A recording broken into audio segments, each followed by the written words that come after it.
चुनाव से पहले तेजस्वी यादव को आखिर क्यों लगने लगा है डर? डर इस बात का कि कहीं उपचुनाव में यादव और मुसलमान आरजेडी से अलग न हो जाए। दरअसल बता दें कि बिहार में 2 सीटों पर उपचुनाव हो रहे हैं, जिसमें एक सीट मोकामा है और दूसरी सीट गोपालगंज है। दोनों सीटों पर आरजेडी चुनाव लड़ रही है महागठबंधन से। और मोकामा में तो यह कहा जा रहा है कि अनंत सिंह की पत्नी जो है वो वहां से चुनाव जीतेंगी, लेकिन संशय बरकरार है वो सीट है गोपालगंज को लेकर। वही गोपालगंज, जिस गोपालगंज से लालू प्रसाद यादव आते हैं। आरजेडी गोपालगंज के समीकरण में यादव और मुसलमानों की भूमिका अहम होती है। सेकेंड स्थान पर यादव है, लेकिन आरजेडी और महागठबंधन जब भी वहां चुनाव लड़ी है 2000 के बाद से, तो वहां से चुनाव हारती आई है। कई मायनों में गोपालगंज की सीट जो है वो काफी खास है। सबसे बड़ी बात है कि लालू प्रसाद यादव उस जगह से आते हैं और वो सीट आरजेडी लड़ रही है। आरजेडी के पास यादव वोट करेंगे, मुसलमान वोट करेंगे, इसको लेकर लगातार सवाल उठ रहे हैं। क्योंकि गोपालगंज से मामा साधु यादव, तेजस्वी यादव के मामा साधु यादव चुनाव लड़ रहे हैं, उनकी पत्नी चुनाव लड़ रही है। पहले साधु यादव कई बार चुनाव लड़ चुके हैं। बीते विधानसभा चुनाव के वक्त साधु यादव दूसरे नंबर पर थे। इस बार उनकी पत्नी है बीएसपी के टिकट पर, और टक्कर जो है वो बीजेपी और साधु यादव के बीच देखने को मिल रही है। कहा यह जा रहा है कि साधु यादव यादवों का वोट ले लेंगे और मुसलमानों का वोट जो है वो ओवैसी की पार्टी भी वहां चुनाव लड़ रही है तो वो उसमें सेंधमारी करेगी।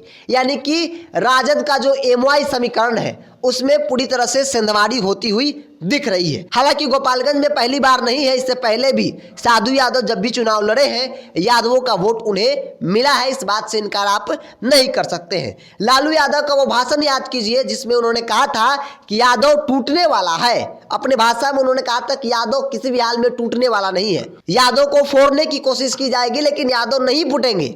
यादव वो जाति है जो उड़ती चिड़िया के हल्दी लगाने का काम करती है। लेकिन इस बयान के बाद आज के संदर्भ में इस बयान को देखेंगे तो वाकई में यादवों में सेंधमारी हो रही है। एक तरफ भारतीय जनता पार्टी कर रही है यादव चेहरों को उतार कर, हालांकि भारतीय जनता पार्टी को सफलता नहीं मिल रही है, लेकिन वही दूसरी तरफ अब साधु यादव ही तेजस्वी के लिए चुनौती बन गए हैं। साधु यादव उसी गोपालगंज से आते हैं, उनका ससुराल से लेकर उनका घर भी उसी गोपालगंज में आता है। उस क्षेत्र से सांसद भी रहे हैं, विधायक भी रहे हैं, और बीते कई चुनाव से वो चुनाव लड़ते आ रहे हैं। हालांकि सफलता नहीं मिल रही है। वो बीजेपी का गढ़ बन गया आज के डेट में, लेकिन उस बीजेपी के गढ़ में अगर कोई टक्कर देता है बीजेपी को तो वो नाम है साधु यादव का। आरजेडी और तेजस्वी यादव इस बार उस सीट जो है उनके लिए चुनौती बन गई है। आरजेडी गोपालगंज से चुनाव लड़ रही है और साधु यादवों की वोट पर जो है वो पूरी तरह से कह रहे हैं कि यादव जो है वो हमें वोट करेंगे। सिर्फ यादव ही नहीं, बाकी जो अन्य तबका के वोटर हैं, चाहे अति पिछड़ा हो, मुस्लिम हो, तमाम जो वोट है उन पे उनका दावा है और वो कह रहे हैं कि पिछली बार दूसरे नंबर पर थे, इस बार चुनाव जीतेंगे। लेकिन वही तेजस्वी यादव के लिए कई चुनौती है। तेजस्वी यादव भी अब वहां पे 3 दिनों का कैंप करेंगे।